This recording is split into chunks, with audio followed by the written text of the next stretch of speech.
إن الحمد لله نحمده ونستعينه ونستهديه ونستغفره ونعوذ بالله من شرور أنفسنا وسيئات أعمالنا. من يهده الله فهو المهتد ومن يضلل فلن تجد له وليا مرشدا. وأشهد أن لا إله إلا الله وحده لا شريك له، وأشهد أن محمدًا عبده ورسوله صلى الله عليه وعلى آله وأصحابه وسلم تسليما كثيرا. يا أيها الذين آمنوا اتقوا الله حق تقاته ولا تموتن إلا وأنتم مسلمون. فيا إخوة الإيمان، إن غالب الناس يبحثون عن السعادة والشرف والرفعة، وكل إنسان يضرب طريقا وأكثر ما يصل إلى ذلك ومن مستقل ومستكثر، إلا أنه لدى كل مسلم ومسلمة طريق قل سالكوه، وهو أسرع طريق يوصل العبد إلى السعادة والشرف ورضوان رب العالمين. وهذا الطريق أيها المؤمنون ليس حكرا على أحد، بل هو مفتوح لكل مسلم ومسلمة من الجن والإنس. وهذا الطريق هو ميراث الأنبياء والرسل صلوات الله وسلامه عليهم، الذي من أخذ به أخذ بحظ وافر. هذا الطريق عباد الله هو طريق طلب العلم الشرعي والاستزادة منه، فكفى بالعلم فضلا أن الله تعالى حصر الذين يخشونه في أهل العلم فقال: إنما يخشى الله من عباده العلماء.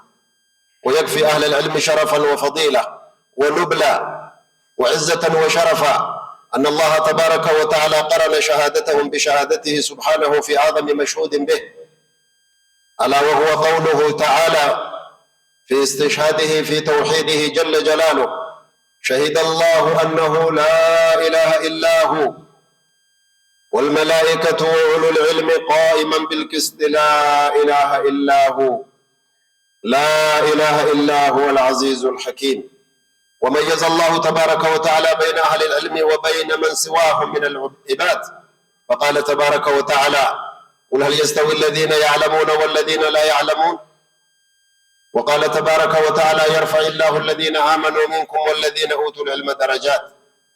وقال جل ذكره: أفمن يمشي مكبا على وجهه أهدى أم من يمشي سويا على صراط مستقيم. ويقول ابن مسعود رضي الله عنه ورحمه: قال رسول الله صلى الله عليه وسلم: لا حسد إلا في اثنتين: رجل آتاه الله مالا فسلطه على هلكته في الحق، ورجل آتاه الله الحكمة فهو يقضي بها ويعلمها الناس.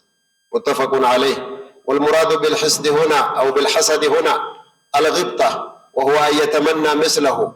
وعن معاوية بن أبي سفيان رضي الله عنهما قال رسول الله صلى الله عليه وسلم: من يريد الله به خيرا يفقهه في الدين. وقال أهل العلم في مفهوم هذا الحديث أن من لم يريد الله به خيرا لم يفقهه في الدين. وصدق الشاعر حين قال: ما الفضل إلا لأهل العلم إنهم على الهدى لمن استهدى أدلاء، ووزن كل امرئ ما كان يحسنه، والجاهلون لأهل العلم أعداء، ففز بعلم ولا تجهل به أبدا، فالناس موتى وأهل العلم في الناس أحياء. عباد الله، ينبغي لكل مسلم أن يجعل العلم الشرعي في أولوياته ومطالبه الأولى وأهم مقاصده الأول في كل يوم من أيامه. ولقد عد العلماء يوما لا تحصل فيه علما يوما خاسرا، لأن طلب العلم من أهم أهداف المسلم في يومه. وانظر إلى هذا المعنى فيما كان يدعو به نبينا محمد صلى الله عليه وسلم في كل يوم من أيامه بعد صلاة الصبح، بعد أن يسلم، كما ثبت عن أم سلمة رضي الله عنها أن النبي صلى الله عليه وسلم كان يقول بعد صلاة الصبح بعد أن يسلم: اللهم إني أسألك علما نافعا ورزقا طيبا وعملا متقبلا. رواه ابن ماجه وصححه الألباني. وهذه الثلاثة إخوة الإيمان هي أهداف المسلم في كل أيامه: علم نافع ورزق طيب وعمل متقبل. وأهم هذه الأهداف وأعظمها شأنا العلم النافع، لأنه به يميز المرء بين طيب الرزق وخبيثه وصالح عمله وفاسده. نسأل الله تبارك وتعالى يرزقني وإياكم علما نافعا ورزقا طيبا وعملا متقبلا. أقول قولي هذا وأستغفر الله لي ولكم ولسائر المسلمين فاستغفروه، التائب من الذنب كمن لا ذنب له. الحمد لله وكفى، والصلاة والسلام على الحبيب المصطفى، صلوات ربي وسلامه عليه وعلى آله ذوي القدر والوفا. إخوة الإسلام والإيمان، በሐቂቃ ሰው ልጅ አስቀድሞ ለዲኑም ሆነ ለዱንያው ለሕይወቱ ሁሉ መምረጥ ያለበት ዕልመ ሸሪዓን ማወቅ ነበር። ወላኪን ጠገት ልማዳ፣ ዱንያ ፈጠነችና የሰው ልጅ ቀልብን ሸፍና ያለዚህ አትኖርም ያለዚህ ሕይወት የለም ብላ ወነፍሱ ወሸይጣኑ ወልሀዋ ዩሳዒዱሁ፣ ነፍስያና እብሊሱ ሸይጣኑ ተጋግዘው ሰው ልጅን ከመንገድ አወጥቶ ይገኛል። አላህ ተባረከ ወተዓላ ቃል የገባልንን ሰው ልጅ ረስቷል። ሐይሱ ቃለ ጀለ ዚክሩሁ ፊ ኪታቢሂ ልዐዚዝ ወከአይን ሚን ዳበትን ላ ተሕሚሉ ሪዝቀሃ አላሁ የርዙቁሃ ወኢያኩም ወሁወ ሰሚዑ ልዓሊም። ወከአይን ሚን ዳባ፣ አዳበቱ بمطلق اسمها كل ما يدب على وجه الأرض። ስንትና ስንት ትላትሎችና ስንትና ስንት ሐይዋናቶችና ስንትና ስንት እንስሳዎች አሉ። ርዝቃቸው በእጄ በየቀኑ የሚያንከባክባቸው ጠጥቶ በልቶ ደስ ብሎት የሚያድሩ ስንትና ስንት አሉ፣ እናንተንም ጭምራል። አላህ ረዛቂ አላህ ነው። አንድን ሁለት የሚያደርግልን አላህ ነው። ገዝተን ልንሸጥ የሚያተርፍልን አላህ ነው። ግን የእሱ ግዴታ አልተወጣንም። መጀመሪያ በሰፊው ረሕመቱ ነው አዝኖልን ላመነበትም ለከፈረበትም እያበላ የሚኖረው። ሊአነሁ አላሁ ረሕማን፣ አላሁ ሁወ ረሕማን፣ ሰፊው ረሕመት ያለው አላህ። ግን ቀኗ ትመጣለች። አላህን የረሳ ዲኑን የረሳ ዋጋውን የሚከፍልበት ቀን ትመጣለች። የዛች ቀን ዋጋ መክፈያ ለማንም ሰው ጠቃሚ አትሆንም። ሰው ልጅ በገንዘብ ራሱን መግዛት የማይችል፣ በስልጣኑ ራሱን መግዛት የማይችል ባለው ንብረቱ በቁርአን ላይ እንደተጠቀሰ ካለኝ ቤተሰቦቼና እንደውም ጎሳዎቼን ጨምርና ወስዳችሁ እሳት ክተታችሁ እኔን ብቻ አውጣኝ ሰው ልጅ የሚመጣበት ሰው ልጅ የሚልበት ቀን ይመጣል። ሁሉም ነገር ያለውን ሁሉ ከፍሎ ነፍሱን ብቻ ማዳን የሚፈልግበት ቀን ምን ይባላል? እዛ ቀን ከዚች ባነሰች ይሄን ሁሉ ነፍስ ሰጠኝ ቤተሰቦችንና ጎሳዎችን ሁሉ ሰጠኝ አንተ ነጃ ልትወጣበት ከዚህ ያነሰች ትንሽ ነገር ጠይቄ ያላገኘሁም ካንተ ይባላል። ሰዓትን ጠብቅና አብዛኛ ሰዓት ወስደህ ለዱንያዬ ትንሽ ሰዓት ለኔ ስጠኝ ብዬ ጠይቄህ ነበር። ዛሬ ይሄን ሁሉ ግዙፍ ሰጠኝ ነፍስን ከምታድን ያቺ ትንሿ የተጠየቀውን ለምን አልከፈልክም ነበር? ዛሬማ አንተ የምታወጣው ህግ እኛ ቤት አይሰራም ይላል አላህ። ወላ ተዝሩ ዋዚረቱን ወዝረ ኡኽራ፣ ለአንዱ ነፍስ ብዬ አንዱን ነፍስ አልይዘው። ኩሉ ነፍስን ቢማ ከሰበት ረሂና፣ ነፍስ ሁላ በሰራችውና ባስገኘችው ተጠያቂና ተቀጪ እሷ ነች እንጂ።